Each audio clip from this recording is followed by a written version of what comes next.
어디인지는 제시하지 않아서 북한과의 대화 시작을 위한 접점을 찾기엔 또 쉽지 않아 보인다라고 지적했습니다.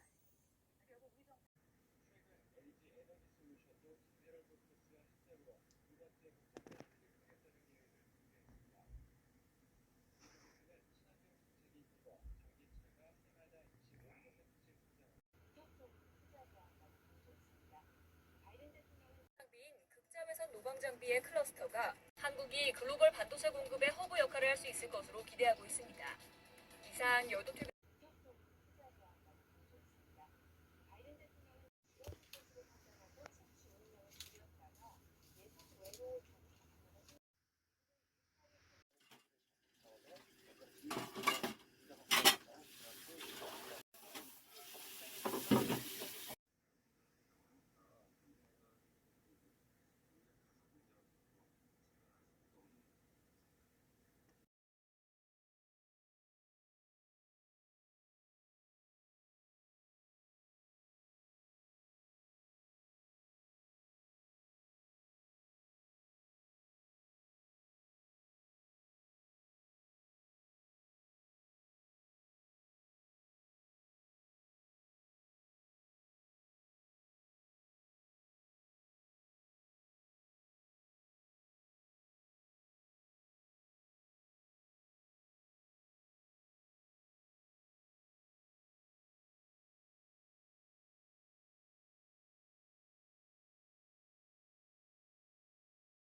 올해 6일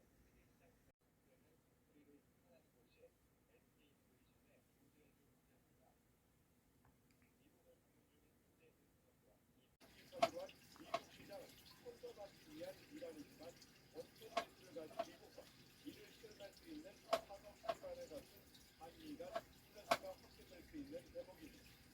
미국이 중국을 상대로 한 기술 관권을 유지하기 위해 공급망 강화 정책을 펼치고 있는 상황에서 한국 산업 분야에서 한국과의 협력은 양국 간 경제 동맹이 더 굳건해질 수 있는 계기가 될 전망입니다.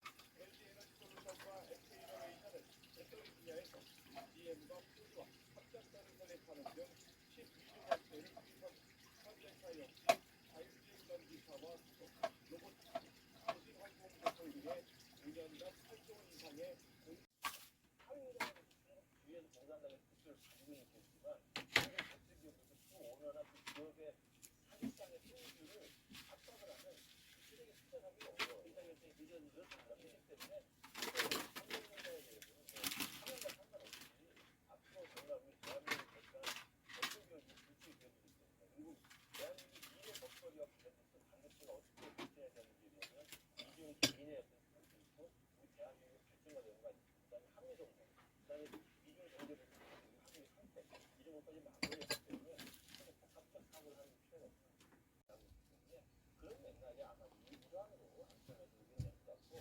사면론에 대해서 뭐 1차 이야기 나왔습니다만 경제계의 입장 그다음에 대통령의 고유한 권한 그다음에 국민의 복잡적으로 고려해서 가만히 판단을 못한 것 같고 하나 더 잘 보면 미중 경쟁들에 속에서 중국을 제압할 수 있는 가장 중요한 수단 중에 하나로 그 반도체 팩터를 이야기하고 있고 반도체 글로벌 공급망에 한국이 확실하게 참여해 주기를 바라고 있기 때문에 그런 맥락에서 한국의 직접적이고 아주 확실한 참여를 요구하고 있는 것은 미국 내에서 특히 바이든 대통령이 아주 물론 그것이 이재용 회장의 사업과 연결되는 데는 싫지 않습니다.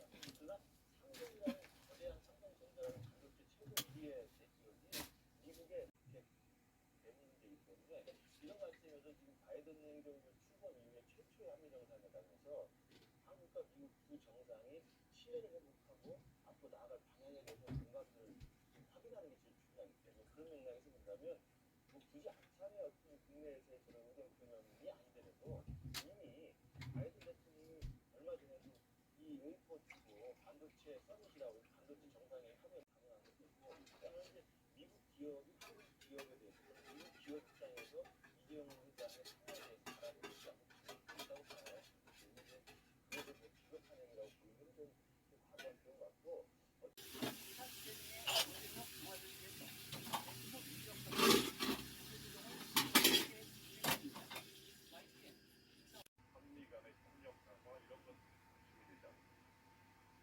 하지만 미국의 주요 자동차 생산 체계를 두고 있다는 여기에 반도체 칩도 문제로 대중국 경제를 명확하게 본 건데요. 특히 다른 나라들이 부르고 있듯이 미국 반도체 시장을 유지하는 상황을 받았다고 소개했습니다. 그러면서 중국을 비롯한 다른 나라들은 기다리지 않는다며 미국도 기다려야 할 이유가 없다고 밝혔습니다. 국정과 함께 안정적인 공급망 확보에 같이 중국에 물량을 얻는다며 미국도 기다려야 할 이유가 없다고 밝혔습니다. 반도체 뿌리를 뽑는다라는 내용이에요.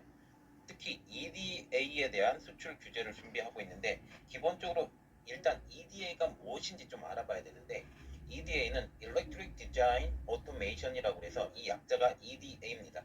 이게 회로 기판으로부터 내장 회로까지 다양한 전자장치를 설계, 생산하는 수단의 일종으로 지금 불리고 있는데요. 외국 의원들이 나서서 중국 기업의 이 EDA의 수출을 막아야 된다 라고 하고 있고 지금 EDA와 같은 경우는 미국의 시놉시스와 케이던스가 완전히 장악하고 있는 이러한 분야죠. 하고 지금 준비를 하고 있죠. 이것에 대해서 미국의 움직임들이 점점 더 빨라지고 노골화되고 있습니다. 17일 외신에 따르면 미국 공화당 소속 마이클 맥콜 하원 의원이 여기 텍사스주죠. 그리고 톰 고튼 상원 의원 아칸소주입니다. 그리고 지나 레이몬 상무장관에게 이런 편지를 썼죠. 중국 반도체 산업에 대한 추가 제재가 필요하다라고 하면서 이 두 의원은 지금 강경하게 중국에 대해서 대항해야 된다라고 지금 얘기를 하고 있죠. 회로 선폭이 14나노 이하 칩을 설계하는 모든 중국 기업에 EDA를 수출하려는 회사는 라이센스를 미 상무로부터 라이센스를 받아야 된다고 주장을 하고 있죠. 예, 그래서 이 라이센스를 받아야 되는데 여기 좋은 그림이 하나가 있어서 지금 따왔는데 이 시스템 반도체, 보통 반도체라고 불리는데 설계 전문 회사인 팹리스가 있고 그리고 종합 반도체 회사인 IDM 있고 생산 전문 회사인 파운드리가 있습니다. 우리가 눈여겨봐야 될 것은 여기서 팹리스 업체예요. 설계 전문 회사인데 지금 보시면 IP를 개발해서 지금 전 세계적으로 공급하는 회사는 지금 ARM입니다. ARM이라고도 불리죠. 그리고 EDA IP 조합이라고 지금 우리가 눈여겨봐야 될 내용은 이건데 지금 EDA와 같은 경우는 아까 말씀드렸다시피 Electric Design Automation 반도체 설계 자동화 소프트웨어예요. 이게 반도체 설계 단계에서는 없어서는 안 될 툴로 지금 불리고 있는데 세계 1위 ED 업체는 미국의 시놉시스 그리고 2위 업체는 케이던스입니다. 3위는 독일의 지멘스의 자회사인 멘토예요. 이 세 회사가 세계의 거의 대부분을 잡고 있는데 이 세 회사는 삼성전자, TSMC, 퀄컴 등 대부분의 반도체 업체들에게 EDA의 프로그램을 제공하는 거예요. 그리고 2020년 시놉시스 매출을 보면 약 4조 원, 그리고 케이던스의 매출을 보면 약 3조 원 정도 될 정도로 굉장히 지금 얘기를 하고 있죠. EDA 수출 금지는 미국과 동맹국들을 올가매는 공산주의자들의 밧줄을 완전히 끊어놓는 것이다 라고 지금 얘기를 하고 있어요.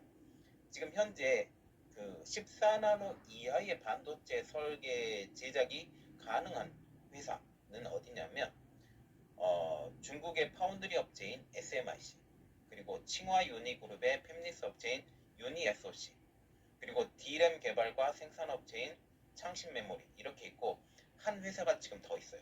어디냐면 지금 오포라는 회사가 지금 유니SOC와 그리고 하이실리콘에서 온 연구진들을 모아서 지금 칩을 개발을 하려고 준비를 하고 있어요. 이렇기 때문에 정확하게 보면 SMIC, 유니SOC, 창신 메모리, 지금 오포까지 이렇게 생각을 하시면 돼요. 자, 그래서 지금 여기 적어진 것도 있죠. 하이실리콘도 EDA 규제 때문에 무너졌다. 이게 무슨 내용이냐면 그 화웨이 2차 제재입니다. 화웨이 2차 제재인데 1차 제재는 수출 규제죠. 2차 제재는 EDA 규제입니다. 3차 제재는 반도체 제품을 아예 공급받지 못하게 하는 업체. 이때 2차 제재 때 하이실리콘 EDA 규제 때문에 무너졌고, 이것 때문에 지금 TSMC가 이때 당시 2차 제대 이후에 미국에 공장을 짓는다. 애리조나에 공장을 짓는 전 대통령 때문에. 어쨌든 다시 이야기 들어가서 바이든 대통령은 지난 12일 날 반도체 화상회의를 열었죠. 그때 당시에 12인치 웨이퍼 팹을 들고 이야기를 했어요. 이렇게 손을 흔들면서 이야기를 했는데, 이때 당시에 삼성전자, TSMC, GM, 포드, 구글의 모회사인 알파벳, 그리고 AT&T 등 11개 회사의 CEO들과 화상회의를 하는 가운데 중국에 대한 경계감을 늦추지 않았다는 거죠. 이날 바이든 대통령은 여야 상하원 65명에게 반도체 지원을 주문하는 서한을 받았다라고 하면서 중국 공산당이 반도체 공급망을 재편하고 지배하려는 공격적인 계획을 갖고 있다라는 서한까지 공개를 하기도 했습니다. EDA를 지금 중국에 팔면 아예 안 된다.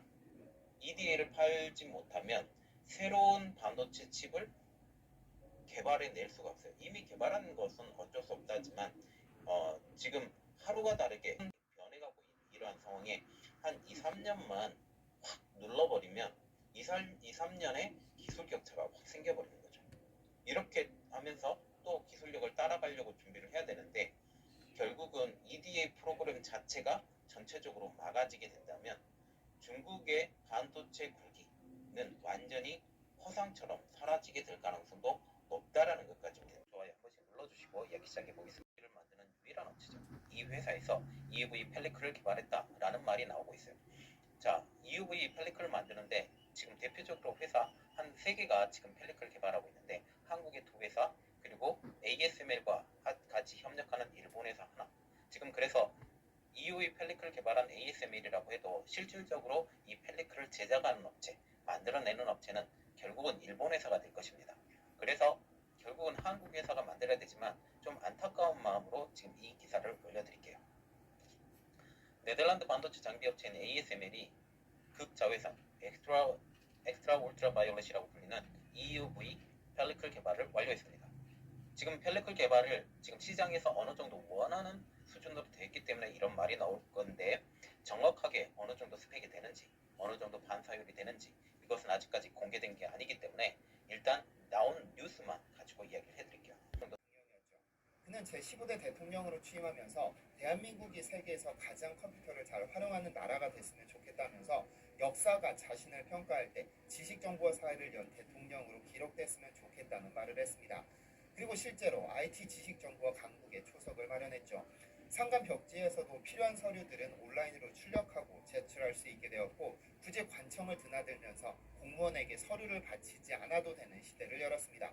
현재 한국은 IT 인프라 강국으로 불리는데요. 비단 기술력의 고도화뿐 아니라 다른 나라에 비해 국토가 좁고 인구가 대도시에 밀집됐다는 한국이 가진 독특한 지형도 큰 몫을 했습니다. 어쨌든 이런 덕분에 전국 어디에서나 초고속 인터넷을 활용할 수 있고 그 속도는 전 세계 1위죠.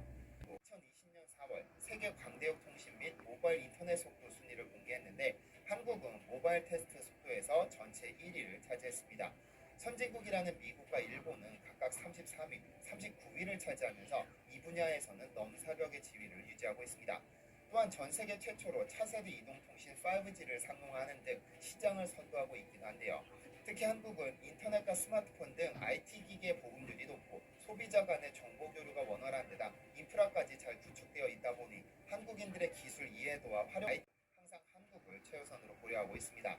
테스트베드란 새로운 기술이나 제품, 서비스 등의 성능과 효과를 시험할 수 있는 환경 및 시스템 설비를 의미합니다. 윌리엄 오벌린 주한미국 상공회의소 회장은 한국이 다른 나라가 갖추지 못한 가장 큰 장점으로는 똑똑하고 식별력 있고 세분화된 시장이 존재한다는 점이다. 모든 외국 기업이 한국을 테스트베드로 생각한다면서 한국에서 성공하면 중국 등 다른 나라, 다른 문화권에서도 성공할 수 있다고 믿는다고 말했습니다.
보상이 쉽지 않습니다.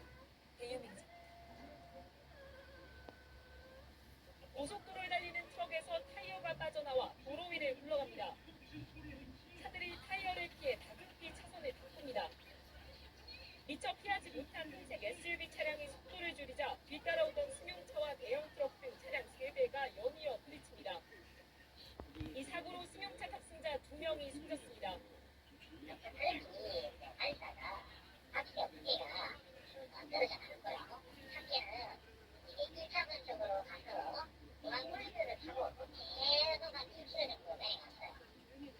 지난 5년간 고속도로에서 발생한 낙하물 사고는 217건으로 25명이 숨지거나 다쳤습니다. 대형 사고로 이어지기 십상이지만 보상도 처벌도 쉽지 않습니다. 가해 차량을 찾지 못하면 사고 책임은 고스란히 피해 운전자가 떠안아야 합니다. 운전자와 작업자들을 상대로 안전